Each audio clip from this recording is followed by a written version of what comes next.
Bueno, y acá estamos nuevamente con todos ustedes y en este momento vamos a dar comienzo a la columna del Instituto BAE y en esta oportunidad vamos a tener una charla con la licenciada en Psicología Vanina Romano.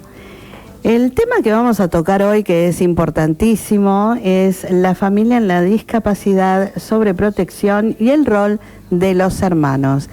¿Qué tal, Vanina? ¿Cómo estás? Bienvenida al programa. Hola, ¿qué tal? ¿Cómo andan? Bien, muy contentos de volver de estar con el Centro BAE, volver a enseñar y estar acá compartiendo un momento tan importante, en este caso, bueno, con un tema tan importante que vos te dedicás a ello, ¿no?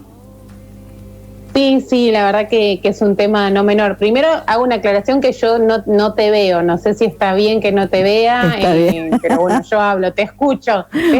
Escúchame atentamente, escúchame, Vanina, vos escuchame atentamente, después me ves. Yo te veo, acá todos te ven, ¿eh? Bueno, buenísimo, te escucho atentamente. Dale. Bueno, gracias por el espacio como todos los meses, la verdad que es importante poder compartir cuestiones en relación a la discapacidad, hacerlas visibles, ¿no? A veces hay muy poca información que circula en relación a los procesos, a los diagnósticos, a las particularidades de cada familia, ¿no?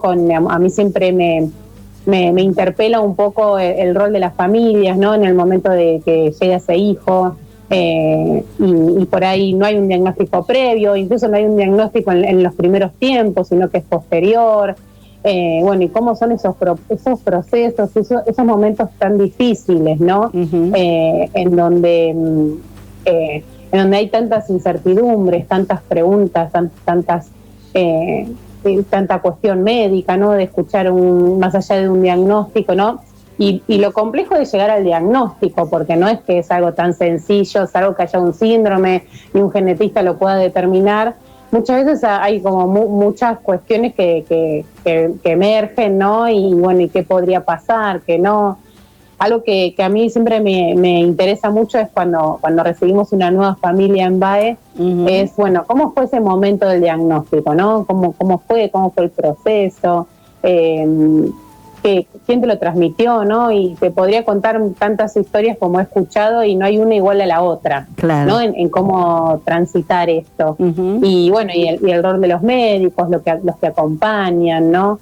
La incertidumbre que generan estos tiempos, los pronósticos, ¿no? Hace mucho, no tantos años atrás, los pronósticos no eran muy buenos en relación a la discapacidad. No.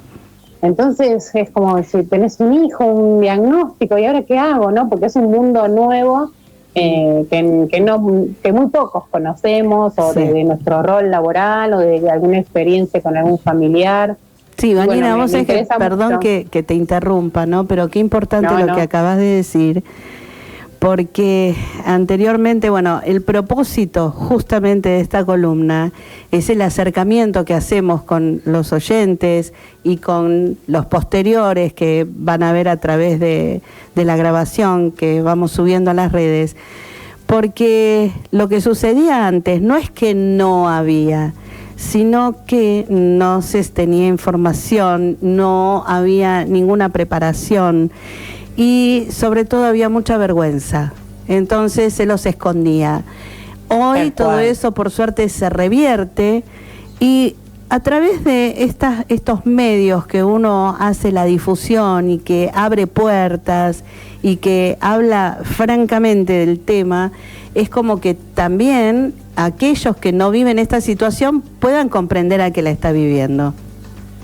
Sí, es visibilizarlo, ¿no? Y es como vos decís, hace no muchos años atrás, porque esto no estamos hablando de mucho tiempo atrás, digamos, no había poco acceso a la información, había mucho temor y había pocos buenos pronósticos, ¿no? Hoy tenemos una variedad de terapias y tratamientos desde la ciencia, desde las distintas profesiones que abordan la discapacidad, en donde siempre hay posibilidad de algo, ¿no? Pero, digamos, también el no conocer que eso es posible y el desconcierto que genera, ¿no? Algo tan que impacta tanto, no tan traumático, ¿no? Como es el diagnóstico de un hijo, bueno, lleva como a transitar momentos muy difíciles. Sí. Entonces me parece como fundamental, más allá de acompañar a esa persona que tiene una problemática y ver cómo la puede abordar para que tenga calidad de vida, ¿no? Porque cuando pensamos en los tratamientos lo pensamos un poco desde ahí.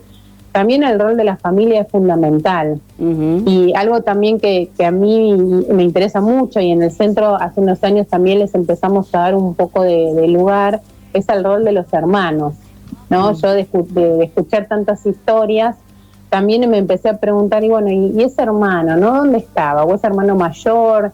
¿Qué hacía cuando vos tenías que ir de tratamiento en tratamiento y ir de acá para allá con ese niño o con ese hijo que te necesitaba? ¿Qué pasaba con el resto de la familia, no?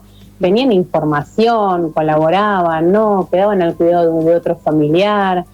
Y bueno, y hace unos años empezamos a darles un poco la voz a los hermanos, y de muy interesante, un espacio que es bien recibido en BAE, en donde ellos, bueno, se les da la palabra, ¿no? Porque entiendo que su versión es distinta a la versión de sus padres, y está bien que así sea, porque ellos lo vivieron como hermanos. Claro. Incluso es distinto si es hermano mayor o hermano menor. Qué bárbaro. Entonces escuchás como dos miradas distintas también.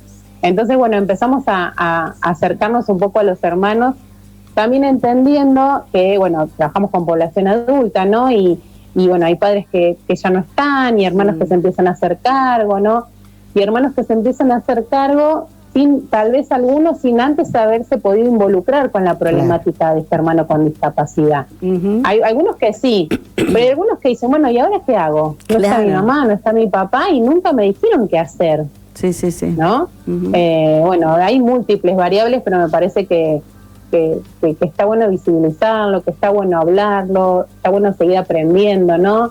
Desde los que acompañamos, y bueno, y los que les toca transitar este camino que es arduo, ¿no? Claro, porque se aprende muchísimo de las experiencias que ellos viven, y eso sirve para trasladar a otros.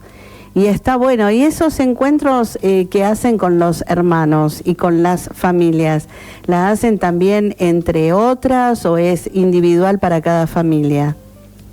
No, el espacio individual para las familias está siempre que la familia lo requiera, o que nosotros consideremos que tenemos que sentarnos a conversar, más allá de que es una familia nueva y es importante tomarnos un tiempo de conocernos, ¿no? Claro. Y que ellos nos conozcan a nosotros y nosotros conocer su historia.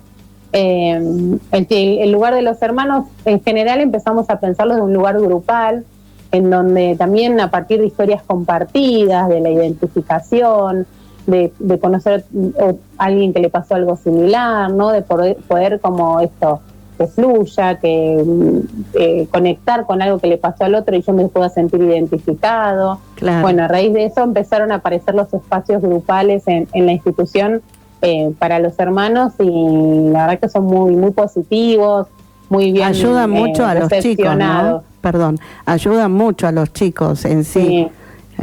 Porque ustedes con esas miradas pueden entender algunos procesos de ellos.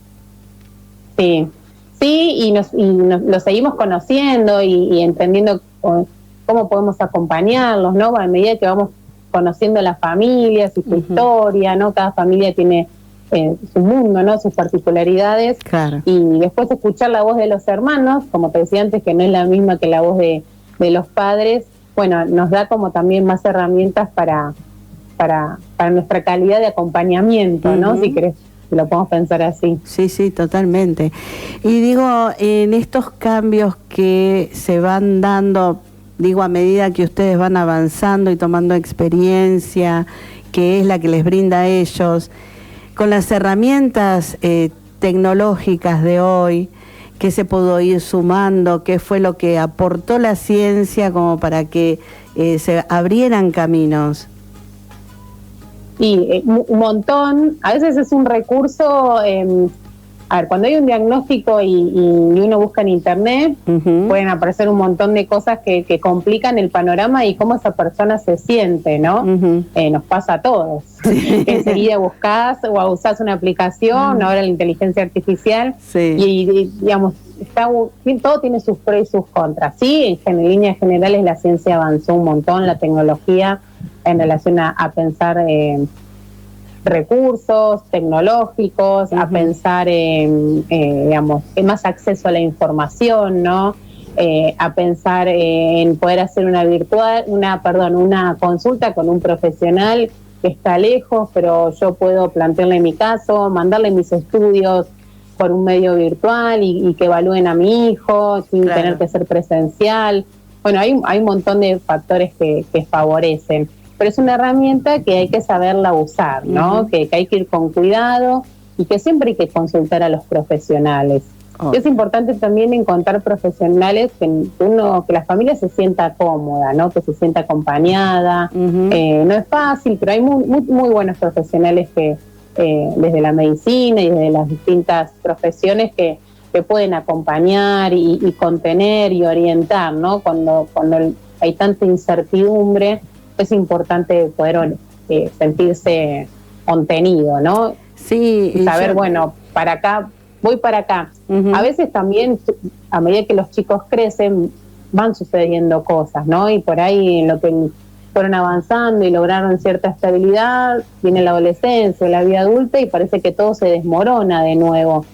Pero bueno, es parte también del crecimiento y de los procesos, ¿no? de cada persona.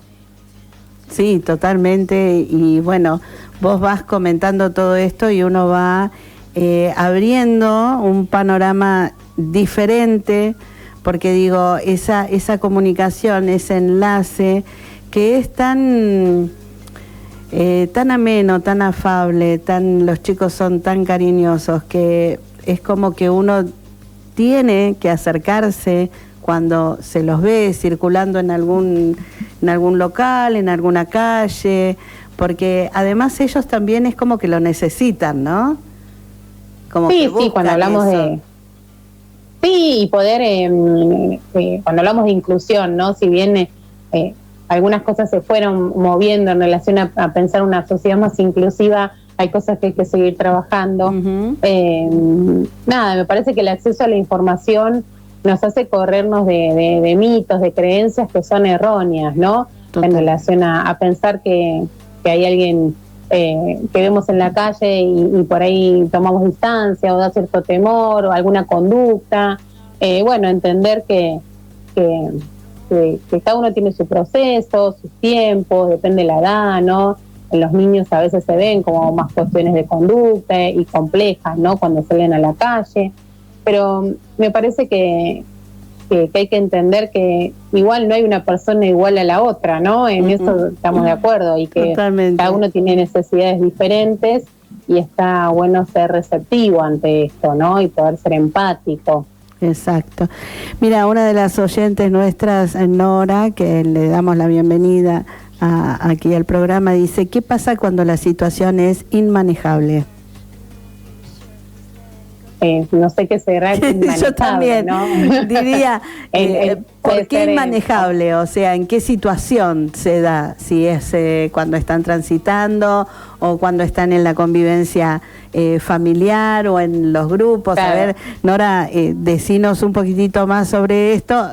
La trasladé, pero pienso lo mismo que vos, o sea, ¿cuál es la situación?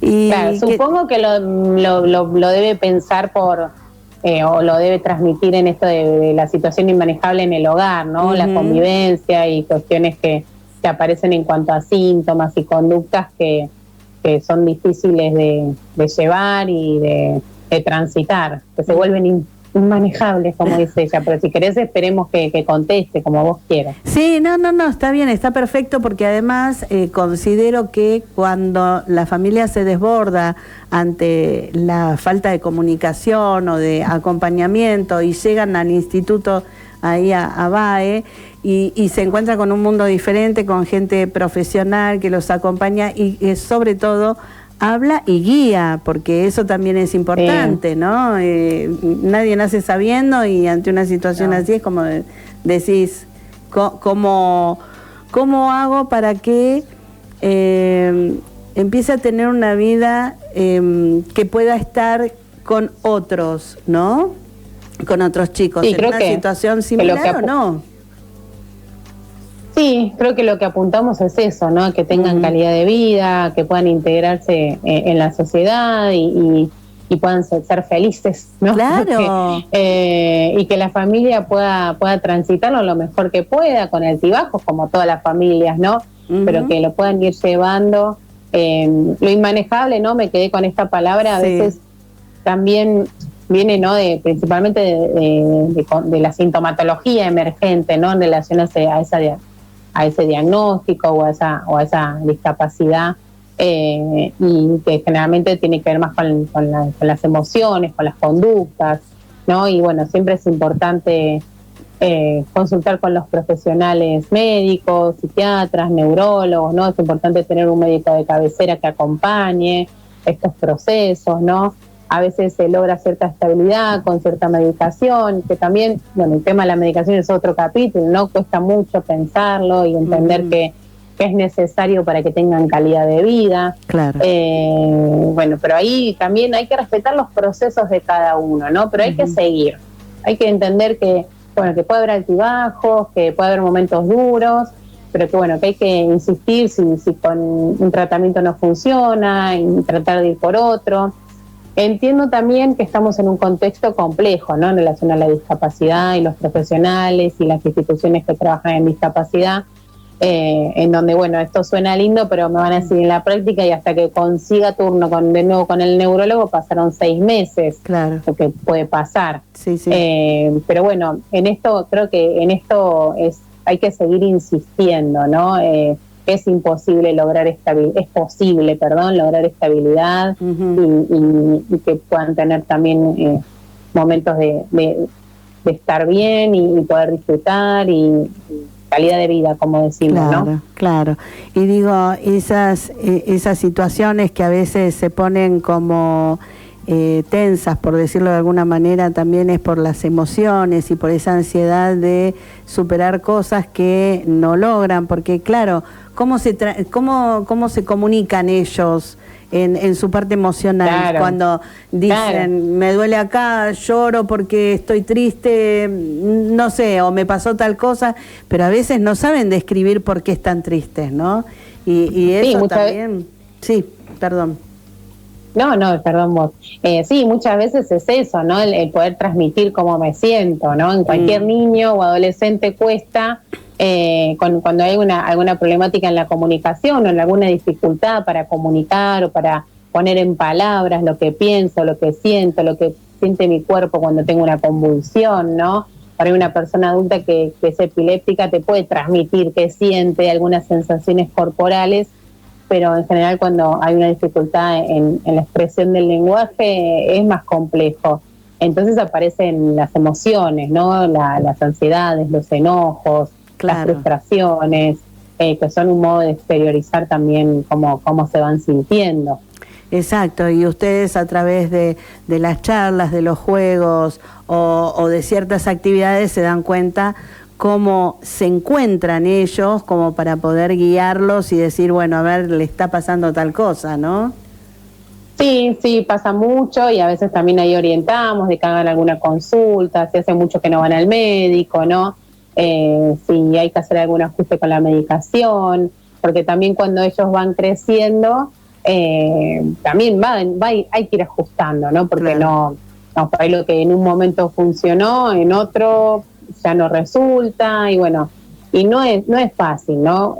Hay mucha resistencia en relación a los tratamientos y la medicación, porque bueno, a veces es un montón de medicación psiquiátrica o neurológica y da miedo también. Claro. Uno lo entiende eso, ¿no?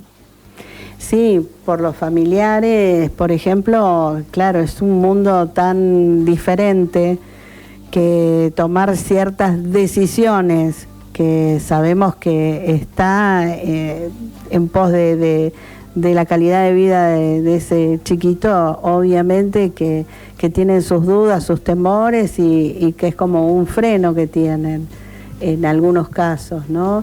Claro, y saber si es y probar, es decir, si está bien, voy bien por acá, y claro, si no resulta, claro, no, es frustrante también. Es mucha incertidumbre, no insisto con esta palabra, pero bueno, a veces es lo que por ahí no funcionó y ahora no, y ahora qué hago, y ahora por dónde vamos, ¿no? Claro, complejo. Totalmente. Es complejo y los chicos que se manifiestan y se transmiten o se comunican a través de gestos, de situaciones y bueno, uno tiene que estar ahí atento a todo lo que le pasa, a sus cambios y sobre todo porque físicamente a medida que van cambiando y pasando por etapas también eso tiene otra temática, ¿no? Claro, como cualquier adolescente hay cambios hormonales, hay crecimiento, bueno, hay un montón de cosas que pasan interiormente en su cuerpo que por ahí no logran identificar o poner en palabras, ¿no? Bueno, también la entrada en la adolescencia, a veces son adolescencias como más tardías, ajá, pero también generan como esta incomodidad de decir, pero bueno, porque también se tiende a ubicar a personas con discapacidad como niños pequeños, ¿no? Sí. Y no, ya son adolescentes, son adultos, y hay que pensarlos y ubicarlos desde ahí, ¿no? Me parece que eso está bueno. Eso está fantástico lo que acabas de decir, porque es importantísimo. Uno siempre los sigue tratando como niños, pero sí, en realidad son adultos. Ellos van pensando y razonando de una manera dentro de sus limitaciones o de sus posibilidades, pero no dejan de ser en edad cronológica, ¿no? Y eso también influye muchísimo. Sí, acompañar el crecimiento, ¿no? Me parece que como que es necesario, porque a veces quedan como ubicados en un lugar más infantil, ¿no? Sí, vos sabés que te voy a contar una experiencia que yo tuve ahí en Bae cuando daba el taller de radio y lo que me sorprendió, por ejemplo, es que yo les pedía, bueno, tráiganme recortes de diario, vamos a conversar sobre esto y vamos a hacer la radio verdad, donde, no sé, vamos a buscar diferentes roles y la seriedad con que lo hacían, las ganas, sí, pero además nada de venir a contar el patito feo, por ejemplo, ¿viste? Era la realidad de lo que vivían y me acuerdo que había un chiquito que le gustaba de fútbol, que era hincha de Temperley, pero terrible, entonces le decía, bueno, vamos a ser comentarista de fútbol, es lo que yo quiero, me decía mi amor.